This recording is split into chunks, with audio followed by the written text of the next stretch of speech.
Assalamualaikum warahmatullahi wabarakatuh. Bismillahirrahmanirrahim. Dan syukran wassalamu ala Rasulullah sallallahu alaihi wasallam, amma ba'd. Baik mahasiswa sekalian, bertemu kembali pada pertemuan ke-10 hari ini, di mana insyaallah kita akan membahas mengenai teknik pengumpulan data dalam penelitian kuantitatif. Nah, mengenai teknik pengumpulan data ini saya kira sudah pernah kita pelajari juga ya di mata kuliah sebelumnya, yaitu pada mata kuliah penelitian kualitatif, yaitu tidak beda jauh dengan teknik pengumpulan data itu. Yang jelas pada pertemuan sebelumnya di mana kita bahas mengenai instrumen penelitian, nah itu kaitannya erat ya. Jadi kaitan antara instrumen penelitian dengan teknik pengumpulan data dalam penelitian kuantitatif itu hubungannya sangat erat. Baik. Pertama,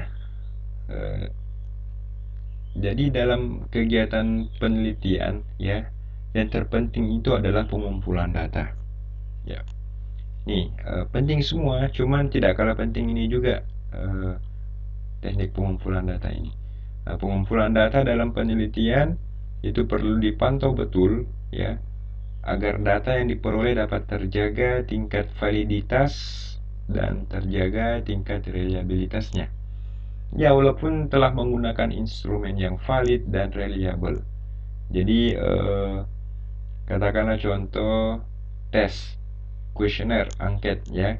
Meskipun angket yang sudah kita gunakan itu valid dan reliable ya, namun bukan berarti lantas kita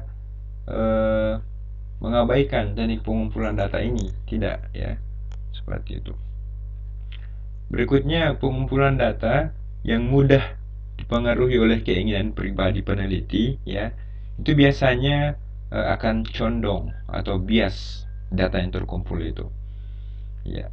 Oleh karena itu, walaupun pengumpulan data ini tampaknya hanya sekadar mengumpulkan data, tapi juga harus tetap memenuhi persyaratan tertentu dan mempunyai keahlian yang cukup untuk melakukannya, seperti itu.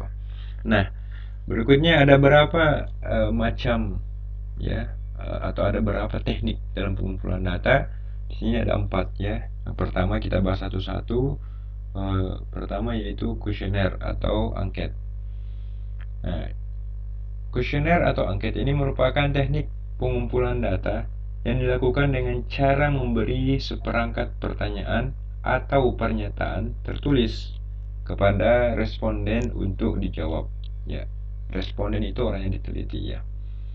Kemudian kuesioner atau angket merupakan salah satu teknik pengumpulan data yang efisien dalam penelitian kuantitatif ya, kuantitatif. Karena kalau di kualitatif itu tidak ada teknik pengumpulan data kuesioner ini atau angket ya.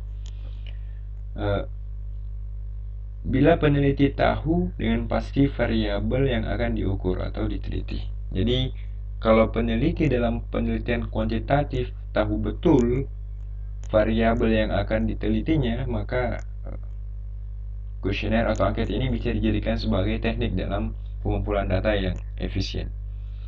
Kemudian sebagian besar penelitian kuantitatif ya, ini perlu diketahui bahwasanya sebagian besar penelitian kuantitatif itu umumnya menggunakan kuesioner atau angket sebagai teknik yang dipilih untuk mengumpulkan data. Kuesioner atau angket memang mempunyai banyak kebaikan sebagai instrumen pengumpul data. Nah, selain itu ada prinsip-prinsip yang harus diperhatikan ya dalam pembuatan kuesioner atau angket. Pertama, perhatikan isi dan tujuan pertanyaan ya. Kemudian bahasa yang digunakan dalam kuesionernya, dalam angketnya itu harus jelas, harus menggunakan bahasa yang baku ya. Kemudian tipe dan bentuk pertanyaan. Nah, ini harus diperbaiki semua. Pertanyaannya tidak mendua, artinya tidak mendua pertanyaan yang terdapat pada nomor 2 atau nomor 3 itu sama dengan pertanyaan yang terdapat pada nomor 7 atau nomor 8. Nah, itu dimaksud dengan pertanyaan mendua. Ya, itu bisa membuat bingung responden ya, seperti itu. Kemudian tidak menanyakan yang sudah lupa atau jawaban yang membutuhkan pemikiran berat. Jadi jangan sampai dalam angket yang kita sebar itu kemudian ada jawaban yang membutuhkan pemikiran berat. Itu jangan sampai ya. Jangan membuat responden harus berpikir berat terhadap menjawab kuesioner yang kita berikan. Kemudian pertanyaan yang tidak menggiring, ya jangan sampai menggiring pertanyaan responden ya. Jadi harus netral, harus objektif. Yang terakhir, perhatikan tampilan fisik dari kuesioner atau anketnya. Ya, karena ini juga mempengaruhi ya, seperti itu. Nah, selesai sudah kita bahas teknik pertama yaitu kuesioner atau angket. Kita melangkah ke teknik berikutnya yaitu observasi atau pengamatan. Jadi peranan yang paling penting dalam menggunakan teknik observasi adalah pengamat. Jadi pengamat itu harus jeli dalam mengamati setiap kejadian, gerak, atau proses. Mengamati bukanlah pekerjaan yang mudah karena manusia banyak dipengaruhi oleh minat dan kecenderungan-kecenderungan yang ada padanya. Padahal hasil pengamatan itu harus sama walaupun dilakukan oleh beberapa orang. Dengan kata lain, ya harus objektif ya, seperti itu. Perlu diketahui bahwasanya ada dua jenis observasi atau pengamatan ya. Ini secara garis besar ya. Secara garis besar itu ada dua jenis observasi atau pengamatan. Ini sudah kita pelajari sebelumnya juga di semester lalu.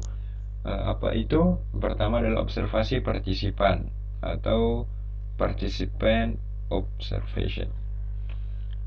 Dalam observasi partisipan ini, peneliti terlibat dengan kegiatan sehari-hari orang yang sedang diamati. Jadi sambil melakukan pengamatan, itu peneliti ikut melakukan apa yang dikerjakan oleh orang yang sedang diamatinya. Bahkan ikut juga merasakan suka dukanya, gitu ya.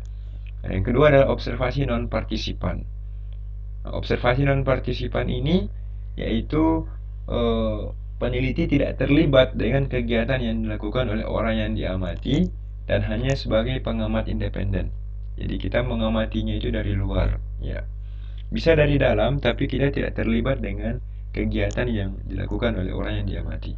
Jadi peneliti hanya mencatat, menganalisis, dan selanjutnya dapat membuat kesimpulan mengenai keadaan yang diamatinya. Seperti itu. Jadi ini ada dua jenis observasi ya, diingat-ingat, ada observasi partisipan dan ada observasi non-partisipan. Nah, selesai sudah kita bahas teknik observasi atau pengamatan. Kita melangkah ke teknik berikutnya, yaitu teknik wawancara atau interview. Nah, teknik pengumpulan selanjutnya dalam penelitian kuantitatif ya, ini bisa juga digunakan teknik wawancara. Jadi dalam melakukan wawancara atau interview itu peneliti harus memperhatikan sikap pada waktu dia datang, pada waktu dia duduk, ya, kecerahan wajah, tutur kata, keramahan, kesabaran, ya, serta keseluruhan penampilan yang ada pada diri peneliti. Kenapa? Karena sedikit banyak itu akan berpengaruh terhadap isi jawaban informan atau orang yang kita wawancarai. Ya, karena itu tipsnya adalah perbanyaklah latihan dulu ya, latihan sebelum berhadapan dengan informan. Nah, dalam wawancara itu ada 3 bentuk wawancara atau interview. Yang pertama adalah wawancara terstruktur. Wawancara terstruktur ini sama dengan wawancara terfokus ya, terstandar atau tidak terbuka. Nah, wawancara tidak terstruktur itu sama dengan wawancara terbuka, wawancara mendalam. Dan wawancara semi terstruktur ini juga sama dengan wawancara terbuka atau wawancara mendalam. Nah, apa bedanya? Wawancara terstruktur ya, ini menggunakan pedoman.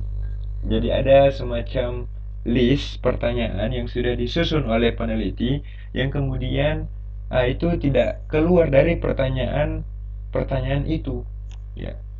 Jadi pertanyaan yang sudah disusun dalam pedoman wawancara, apakah dalam bentuk tanya jawab isian atau list, ya, dengan hanya memberikan centang nantinya, tapi itu harus disampaikan kepada informan atau orang yang sedang diteliti, orang yang sedang diwawancarai. Itu. Jadi tidak lepas atau tidak keluar, ya, karena sifatnya tidak lepas, tidak keluar dari pedoman yang sudah kita susun, makanya itu disebut dengan wawancara tidak terbuka, ya, itu. Jadi fokus, ya, wawancaranya fokus, ya, terstandar, tapi tidak terbuka, ya. Yang kedua, bedanya dengan wawancara tidak terstruktur adalah wawancara tidak terstruktur ini tidak ada pedoman, ya, tidak ada pedoman yang dibawa yang kemudian digunakan untuk wawancara kepada eh, informan. Tapi eh, tema atau isu yang menjadi perhatian peneliti dalam melakukan penelitiannya itu diutarakan atau disampaikan atau ditanyakan kepada informan.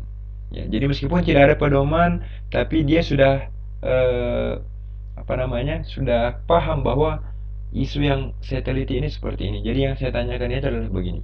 Jadi memang wawancara tidak terstruktur ini adalah wawancara yang sebaiknya digunakan oleh peneliti tingkat lanjut, ya, peneliti senior. Ya, kalau peneliti pemula ya cukup menggunakan terstruktur atau semi terstruktur, nanti saya jelaskan. Jadi makanya wawancara tidak terstruktur ini eh, disebut juga wawancara mendalam, ya, wawancara mendalam karena peneliti sudah paham mengenai isu yang ditelitinya, maka dia tentunya paham pertanyaan-pertanyaan yang akan disampaikan kepada informan meskipun tidak ada pedoman seperti itu. Nah, makanya sifatnya terbuka, ya, wawancara terbuka. Tidak bukan tertutup seperti wawancara terstruktur tadi. Nah, terakhir, bedanya dengan wawancara semi terstruktur. Wawancara semi terstruktur ini ada pedoman, ya, ada pedoman. Namun pedoman itu hanya memuat garis besar pertanyaan yang akan kita tanyakan kepada informan. Nah, garis besar itu kemudian dikembangkan melalui pertanyaan-pertanyaan susulan yang kita bisa tanyakan kepada informan. Ya, tidak seperti terstruktur tadi.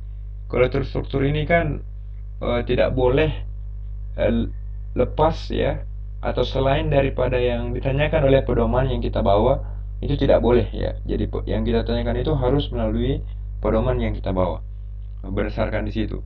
Tapi kalau semi terstruktur itu tidak seperti itu, ya. Jadi pedoman yang kita bawa itu hanya berisi garis-garis besar, ya, poin-poin tertentu yang kemudian tiap poin itu bisa kita kembangkan menjadi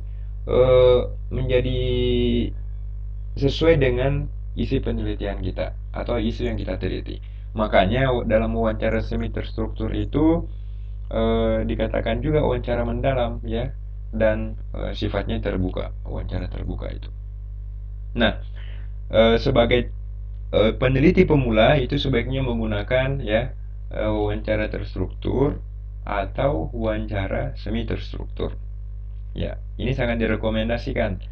Kalau tidak terstruktur ini sebaiknya dilakukan oleh peneliti yang senior, ya, gitu, yang sudah tingkat lanjut seperti itu, yang sudah berkecimpung dalam dunia penelitian. Jadi meskipun tidak ada pedoman, dia mampu mengetahui pertanyaan-pertanyaan yang sekiranya ditanyakan oleh informan seperti itu. Baik, selesai sudah kita bahas teknik wawancara atau interview, ya. Teknik pengumpulan data terakhir dalam penelitian kuantitatif ini juga bisa kita gunakan, yaitu studi dokumentasi atau documentation review. Yang pertama, apa saja yang dimaksud dengan studi dokumentasi itu? Pertama adalah dokumen tertulis. Apa contohnya? Itu notulensi rapat, ya, agenda, profil sekolah, ya, dan lain sebagainya. Ini bisa digunakan untuk menunjang pengumpulan data yang ingin kita yang kita gunakan untuk analisis data dalam penelitian kita. Kemudian studi dokumentasi selanjutnya yaitu dokumen digital. Seperti apa contohnya? Itu seperti foto, suara, video, sketsa ya dan lain sebagainya. Nah, terakhir, dokumen perangkat fisik. Nah, itu seperti arca, senjata, patung ya, globe ya, peta itu peta dunia dan lain sebagainya. Gitu. Yang berkaitan dengan perangkat fisik. Jadi studi dokumentasi ini itu berisi dokumen tertulis, dokumen digital, dan dokumen perangkat fisik. Ini bisa digunakan juga oleh peneliti kuantitatif dalam mengumpulkan data yang bisa digunakan untuk menunjang ya, menunjang data yang ingin dia lengkapi dan akhirnya digunakan untuk menganalisis data nantinya. Baik mahasiswa sekalian, itu adalah teknik pengumpulan data yang sudah kita bahas ya. Mulai yang pertama tadi kita saksikan bersama-sama. Apa tadi yang pertama? Kuesioner ya. Jadi dalam teknik pengumpulan data kuantitatif itu secara umum ya ada 4 ini. Bisa digunakan semua sekaligus, bisa digunakan hanya satu atau hanya dua, itu tergantung dari penelitiannya ya. Jadi yang pertama itu ada kuesioner atau angket, kemudian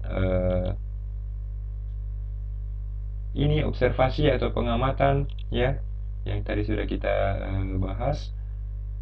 Kemudian yang ketiga adalah wawancara atau interview, dan yang terakhir adalah studi dokumentasi atau documentation review. Baik mahasiswa sekalian, itu adalah pembahasan mengenai teknik pengumpulan data. Dan seperti biasa, kalau ada yang ingin ditanyakan, langsung saja di grup dengan sebelumnya menyertakan nama dan kelas. Terima kasih, kurang lebihnya mohon dimaafkan. Wassalamualaikum warahmatullahi wabarakatuh.